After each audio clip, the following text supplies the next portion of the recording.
Bonjour, bonsoir, madame, monsieur. Bienvenue au journal Info Pacifique. Voici les titres à la une de l'actualité. Les autorités gouvernementales sont toujours dans le collimateur des manifestants. Ils ont encore gagné les rues lundi pour cracher leur colère. Le professeur Camille Chalmers condamne avec véhémence la décision du gouvernement de faire appel à l'intervention d'une force militaire étrangère en Haïti. La coalition des avocats pour la défense des droits humains, CADO, a indiqué que 16 prisonniers malades sont décédés samedi dans les locaux du pénitencier national. Au moins 4 personnes sont décédées samedi suite à un accident de la circulation à Pèlerin-Neuf. Et puis, le propriétaire de Sam Ambulance, Ralph Sénécal, et son chauffeur ont été enlevés samedi à Gantier. Voilà, ces titres et bien d'autres feront l'essentiel du journal Info Pacifique. Si vous jugez que cette vidéo est intéressante, n'hésitez pas à liker et partager la vidéo. Et surtout, n'oubliez pas de vous abonner à cette chaîne et activer la cloche de notification pour ne pas louper aucune de nos vidéos. Merci de rester à l'écoute du journal Info Pacifique. Les autorités gouvernementales sont toujours dans le collimateur des manifestants. Ils ont encore gagné les rues lundi pour cracher leur colère. Les protestataires ont parcouru plusieurs artères de la commune de Pétionville au rythme de la musique folklorique qui fuse des bandes de rara. Tout le long du parcours, ils ont encore tenu des propos hostiles au chef du gouvernement. Pour eux, les dirigeants ne disposent d'aucune alternative viable à la crise multisectorielle qui secoue le pays. Le porte-parole de la structure politique Racine Campepla, Camille Chalmers, condamne avec véhémence la décision du gouvernement de faire appel à l'intervention d'une force militaire étrangère, arguant la dégradation du climat sécuritaire du pays, également menacé par une crise humanitaire. Le professeur est très remonté contre les étrangers qu'il accuse d'avoir concocté la crise en complicité notamment avec les dirigeants du pays. Pour lui, la communauté internationale ne saurait prétendre qu'elle détient la solution à l'impasse dans laquelle se trouve Haïti. Ces propos ont été recueillis par Aubert de Charles et Jean-Élie Ladresse. Force les décisions que le gouvernement de facto prend pour lui demander une aide militaire, soi-disant pour les lutter contre gang.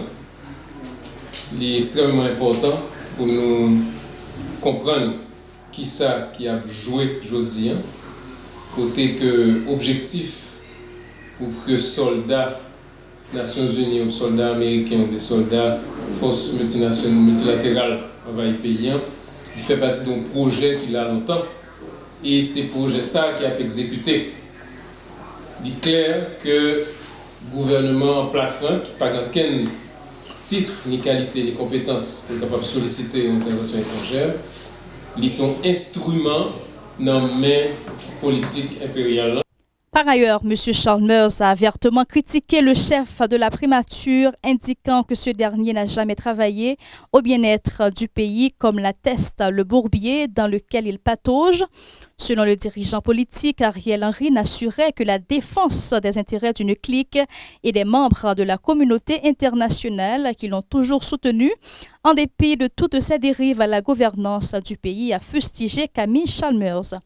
Plus loin, le porte-parole de Racine Campepla souligne que le nouveau débarquement militaire ne contribuera nullement à résoudre les dissensions internes, comme l'ont témoigné les interventions antérieures.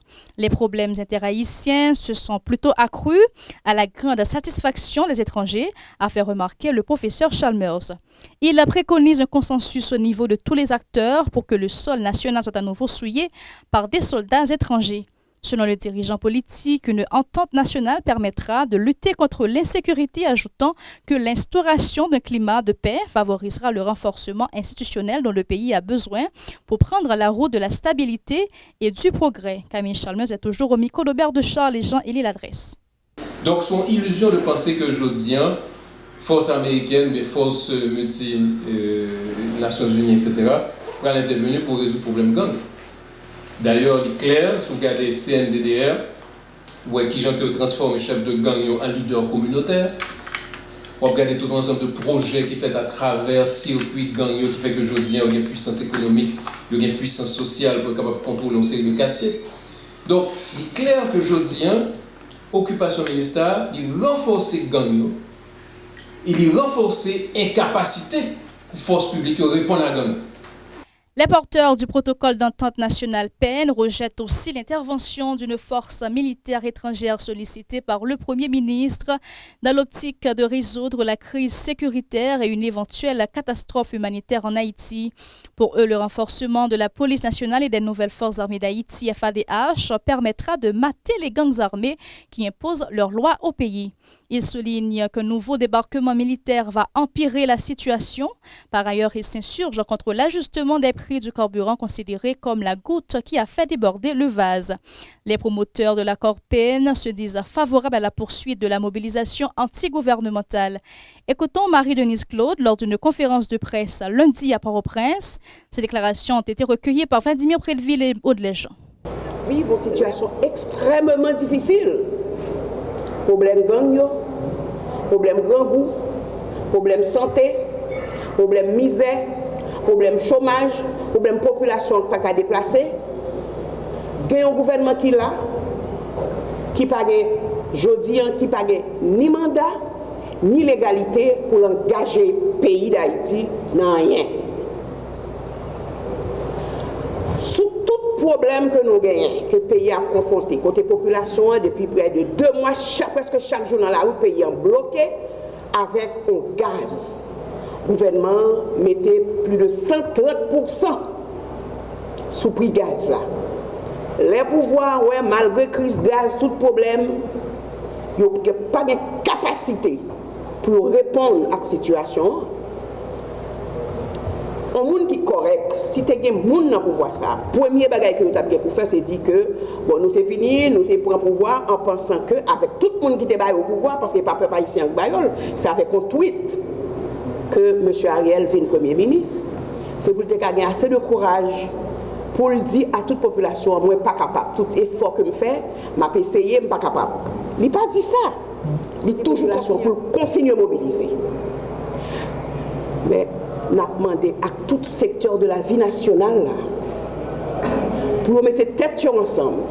Le responsable de la structure baptisée Alliance pour une transition constitutionnelle ATC, Jean-Élisée Sélisca, reste attaché à leur document qui préconise l'installation d'un juge de la Cour de cassation à la tête du pays. Selon lui, c'est la seule solution à la crise qui a trop duré. Jean-Élisée Sélisca, Romiko de Yasmine Sanon et Stravinsky des Rameaux. C'est une résolution qui est entre société.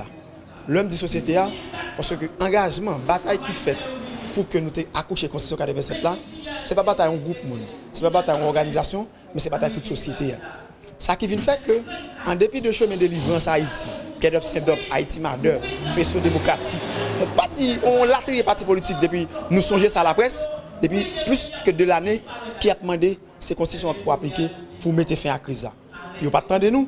Et je dis, il y a des citoyens avisés qui ont participé dans l'écrit constitution. La meilleure façon pour nous mettre fin à la crise, c'est aller vers la Cour de cassation. Il y a un acteur qui dit que pas de provision légale. Nous entendons là, ancien sénateur Renaud Georges, comme nous qui a écrit constitution et avocat de son rang, il dit que la version créole de la Constitution de 1987 n'a pas été amendée. Ça veut dire que la version créole reste debout. Donc, comme la version créole reste debout, il y a matière dans la Constitution pour prendre un juge dans la Cour de cassation en bas, pour mettre dans le palais et pour constituer, pas contre si c'est Steven Benoît, pas contre si c'est Fritz Jean, pas contre si c'est Joseph Lambert, pour nous choisir un Premier ministre et rapidement aller vers un cabinet ministériel réduit de 12 à 14 ministères et permettre que, dans le plus bref délai, un gouvernement qui est plus ou moins légitime et légal qui est installé pour permettre que nous allons alléger la souffrance de la population haïtienne dans l'apaisement social, dans révoquer l'accord que Ariel signé pour monter gaz là, non renforcer la police nationale d'Haïti pour faciliter Matissan, quoi des bouquets et pour permettre que le pays a retourné au calme, pour permettre que l'école l'a ouvert et mener le pays vers des élections dans la fin d'année qui vient. Un accident de la circulation a causé la mort de 4 personnes dimanche à Pellurin-Neuve dans la commune de Pétionville. Un canter en provenance de Jacmel qui avait emprunté la route de Taraz a chaviré. Son frein a lâché, le chauffeur du véhicule figure parmi les victimes. La coalition des avocats pour la défense des droits humains CADO a indiqué que 16 prisonniers malades sont décédés samedi dans les locaux du pénitencier national. Selon le responsable de CADO, Arnel Rémy, les conditions de la population carcérale sont exécrables. Les détenus qui ne disposent même pas de lit sont notamment frappés par le choléra, a dénoncé l'avocat qui est au micro de José Victorin et Jean-Élie Ladresse. On a fait plusieurs vidéos choc, côté que choléra a même été introduit en des centres carcérales parce que conditions de détention pas bon du tout. Dans ce sens, on pense qu'il est extrêmement important pour toute population lever camper et supporter le travail qu'elle doit faire parce que conditions de détention infrahumaines. Après, nous avons vécu un quota matière fétale, verre calé sur nous, manger vers la donne, l'eau à boire pas bon. Donc, situation sont situation indescriptible, surtout dans le niveau pénitentiaire national. Pour sa part, Jules Joseph s'insurge contre la détention préventive prolongée qui caractérise aussi l'effondrement du système judiciaire du pays. Des gens sont détenus depuis environ 10 ans sans avoir été déférés par devant leur juge, a critiqué l'homme de loi qui a également fustigé les agents de l'ordre accusés d'avoir perpétré des arrestations jugées illégales. On l'écoute toujours au micro de José Victorin et Jean-Élie Ladresse. Vendredi, c'était ouvre des soulagements pour nous. Nous avons presque après un mois. Nous avons gagné ensemble des gens qui ont souffert dans le dimanche. Commissariat de la 33. Nous avons fait une libération. Et c'était un contentement énorme pour les parents, pour les jeunes garçons qui étaient là. Même de quelques personnes qui étaient là, tout qui fait partie des manifestations. Mais nous avons arrivé à une jeune libération pour eux parce que les gens étaient là, c'était des gens qui étaient boumés entre eux. Nous avons ajouté une maman petite qui est notre compte à un voisinage. La police passée l'arrêté ni maman, ni petite là, ni voisin. Le propriétaire de Sam Ambulance, Ralph Sénécal, et son chauffeur ont été enlevés samedi à Gantier. Les membres du gang 400 Marozo de la commune de la Croix-des-Bouquets sont soupçonnés d'avoir perpétré ce double cas de kidnapping dont les circonstances ne sont pas encore élucidées. Toutefois, les individus avaient bloqué la circulation automobile dimanche à l'avenue John Brown, la Lue, où se trouvent les locaux de Sam Ambulance. Ils avaient dressé des barricades de pneus enflammés sur la chaussée et lancé des pierres sur les véhicules et les taxis-motos qui s'aventuraient à cet endroit. Parallèlement, le transporteur Robinson Louis Juste a été assassiné vendredi par des bandits armés à la Croix-des-Bouquets. Il a été décapité puis brûlé par les gangsters, a dénoncé le syndicaliste Mehu Changeux. On a aussi appris le kidnapping d'un homme d'affaires vendredi au boulevard Jacques Dessalines par les hommes armés. La victime est responsable d'un autoporte. Plus loin, des bandits auraient attaqué samedi les locaux des Moulins d'Haïti sur la côte des Orcadins. Il a fallu l'intervention des agents de l'ordre pour décourager les malfrats. Dans leur basse besogne, des tirs nourris avaient perturbé la circulation automobile et les autres activités au niveau de cette artère de la route nationale numéro 1, selon des témoins.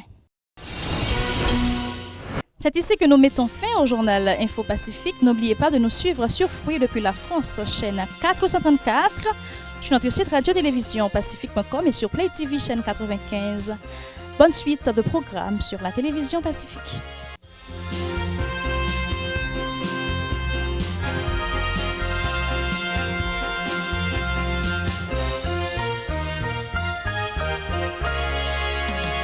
Si vous jugez que cette vidéo est intéressante, n'hésitez pas à liker et partager la vidéo. Et surtout, n'oubliez pas de vous abonner à cette chaîne et activer la cloche de notification pour ne pas louper aucune de nos vidéos.